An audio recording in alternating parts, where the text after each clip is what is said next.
ሰላም ቅዱሳን እንዴት ናችሁ? እግዚአብሔር ይመስገን እኔ ጋር ሁሉ ሰላም ነው። የእግዚአብሔር ቃል በአንደኛ ቆሮንቶስ ምዕራፍ 16 ቁጥር 13 ላይ እንዲህ የሚል ቃል አለ። ንቁ፣ በሃይማኖት ቁሙ፣ ጎልምሱ፣ ጠንክሩ፣ በእናንተ ዘንድ ሁሉ በፍቅር ይሁን ይላል። እና ይሄ በጣም ወሳኝ የእግዚአብሔር ቃል ነው። አይታችሁ ከሆነ ጌታ ኢየሱስ ክርስቶስም ትጉ እነ ጳውሎስም ትጉና ጸልዩ፣ እነ ጴጥሮስም ጸልዩ ትጉ ይላሉ። እንዲሁ በከንቱ ይመስላችኋል ትጉ የሚሉት? ወይስ ጴጥሮስ መጠራታችሁንና መመረጣችሁን ታጸኑ ዘንድ ከፊት ይልቅ ትጉ የሚለው እንደው በከንቱ ይመስላችኋል? እኔ ይገርመኛል። እንዴ መጠራታችሁንና መመረጣችሁን ታጸኑ ዘንድ ከፊት ይልቅ ትጉ። ስለዚህ ነገሩ በጣም ሲሪየስ ነው ማለት ነው። ይሄ እኛ የያዝነው የህይወት ጉዳይ ቆመን መገኘት እንዳለብን ነው። እስከ መጨረሻው ድረስ ቆመን መገኘት አለብን። ጸንተን መገኘት እንዳለብን የሚያመለክት ነው። ጸንተን ደግሞ የምንገኘው በእምነት ጸንተን፣ በፍቅር ጸንተን፣ በትዕግስት ጸንተን፣ በሁሉ ከክርስቶስ ኢየሱስ በሚገኘው የጽድቅ ፍሬ ሁሉ ጸንተን እንድንገኝ ነው። ሌላ ነገር ሳይቀላቀልብን በርኩሰት እየተመላለስን በጌታ ነኝ ማለት አንችልም ማለት ነው። ባጭር ቃል በቃ ምንም እንደው የምንቀባባው ነገር የለም። ተጠርተናል እንላለን። ጌታ ጠርቶናል፣ እግዚአብሔር በክርስቶስ ጠርቶናል እንላለን። ደግሞም ተመርጠናል፣ ክርስቶስ እግዚአብሔር በክርስቶስ ወዶን መርጦናል እንላለን።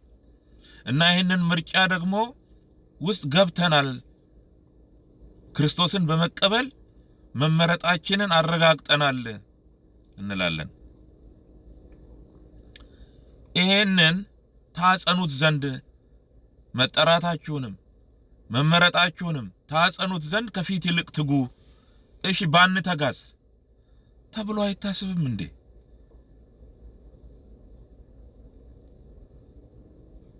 እና ስለዚህ እንዲሁም በዕብራውያን መጽሐፍ ላይ ራሱ እግዚአብሔር የሰጠንን የተስፋ ቃል እንድናገኝ መጽናት ያስፈልጋችኋል ይላል። ዕብራውያን መጽሐፍ ላይም ሄደን ስናነብ ማለት ነው። እግዚአብሔር የገባልንን ተስፋ እዚህ ዛሬ በድንግዝግዝ እንደሆነው ሳይሆን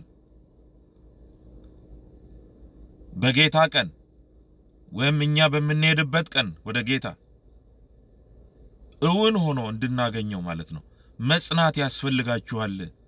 ካልጸናንስ ጌታ ኢየሱስ ክርስቶስ ምንድነው ያለው? ትዝ ይላችኋል? የሰው ልጅ ዳግመኛ በሚመለስበት ጊዜ እምነትን ያገኝ ይሆንን አላለም?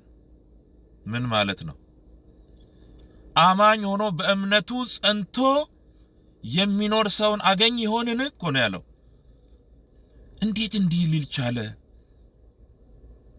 ይሄ እኮ በጣም እንድናስብበት የሚያደርግ ንግግር ነው የጌታ ኢየሱስ ክርስቶስ። እምነትን ያገኝ ይሆንን ሲል ማለት ነው። አማኝ ሆነን ካልተገኘንስ ዮሐንስ ምንድነው ያለው? ጌታ በሚገለጥበት ጊዜ በመምጣቱ እምነት እንዲሆንልን እንዳናፍር በእርሱ ኑሩ አላለም? በክርስቶስ መኖር። በእርሱ መኖር ማለት ምን ማለት ነው? ያለ እርሱ አለመኖር ማለት ነው። በመንገዱ ብቻ መሄድ ማለት ነው። አካሄድን እንደ እግዚአብሔር ማድረግ ብቻ ማለት ነው። በእርሱ ኑሩ ማለት አንዳንዴ እንደገዛ ፈቃዳችሁ እንደምኞታችሁ፣ አንዳንዴ እንደ ጌታ ፈቃድ ኑሩ አይደለም። ሲሪየስ ለምንድን ነው ጌታ ኢየሱስ ክርስቶስ ይህንን የተናገረው? ሐዋርያውስ እንዴት ይህንን ተናገረ? ነገሩ ሲሪየስ ነው። በእናንተ ዘንድ ኢቭን የምታደርጉት መልካም ነገር እንኳን መልካም ነገርን አድርጋችሁ ከሆነ ለእግዚአብሔር ታዛችሁ ከሆነ እንኳን ስትታዘዙ ራሱ በፍቅር ደስ እያላችሁ እየተባለ ልክ ሕግ ሰውን በሰው ላይ ሸክም እንደሚሆን ማለት ነው። ሕግ ከሕግ በታች መሆን ማለት ከቀንበር በታች መሆን ማለት ነው። ከሕግ በታች የሚኖር ሰው በፍቅር የሚኖር ሰው አይደለም።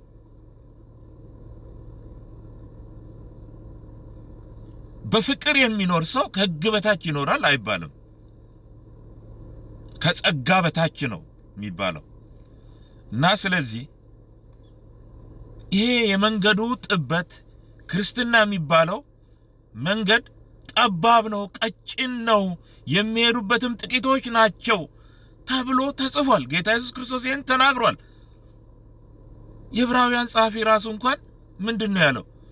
ከኃጢአት ጋር እየተጋደላችሁ ደምን እስከ ማፍሰስ ድረስ ገና አልተቃወማችሁም።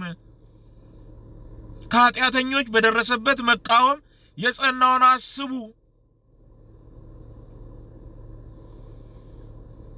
እና የተጠራ ነው ለጌታና ለጌታ ብቻ ለመኖር ነው። በቃ ምክንያቱ ይሄ ነው። ትጉ ጽኑ። እዚህ ጋር አሁን ለምሳሌ አንደኛ ቆሮንቶስ ምዕራፍ 16 ላይ ያየሁት ንቁ፣ በሃይማኖት ቁሙ፣ ጎልምሱ፣ ጠንክሩ። በሌላ ስፍራ ጳውሎስ በኤፌሶን ላይ ምንድነው ያለው?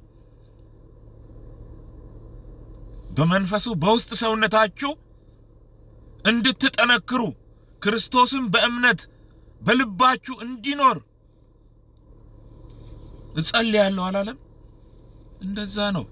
በጣም ሲሪየስ ነው ይሄ ወለም። እኔ እኮ በጣም አንዳንዴ ይገርመኛል። የእግዚአብሔርን ቃል እንኳን ለመስማት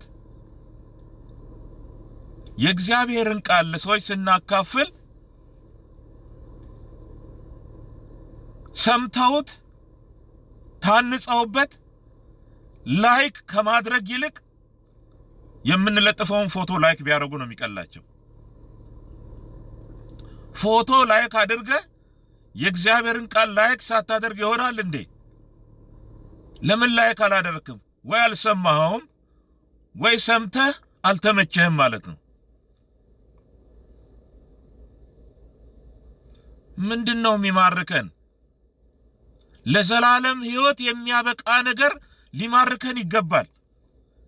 ምንን እያሰብን? መጪውን የዘላለምን ሕይወት እያሰብን ብድራታችንን ትኩር ብለን እየተመለከትን እሱ ነው ሊማርከን የሚገባው። ያ አልታይ ካለን እንዴት አደገኛ ነገር ነው።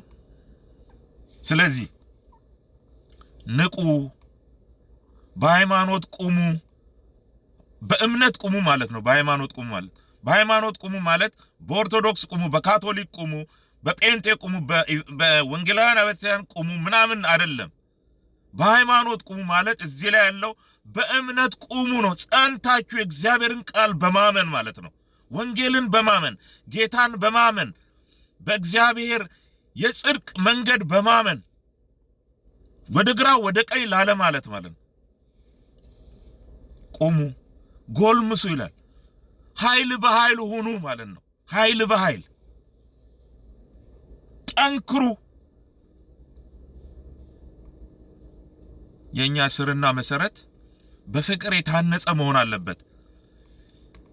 ያለ ፍቅር የምናደርጋቸው በጎ ነገር ቸርነት ብናደርግ ምን ብናደርግ የፈለገ ነገር ብናደርግ ዜሮ ነው።